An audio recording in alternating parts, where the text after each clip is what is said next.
মাথা বের হবে, এগুলাই মাথা, তারপরে আস্তে আস্তে ইয়া আর নিচেটা একটাও আটকাচ্ছে না, এখানেই পড়ে আছে কতগুলা।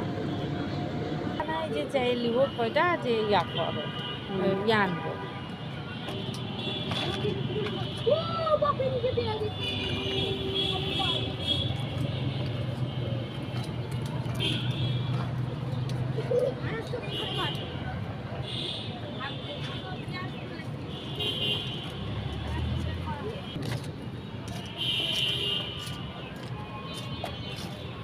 এখান থেকে এই ভুঁই থেকে পেঁয়াজ তোলা হয়েছে আর 3টা না 4টা আছে, বড়ই তো হলো না।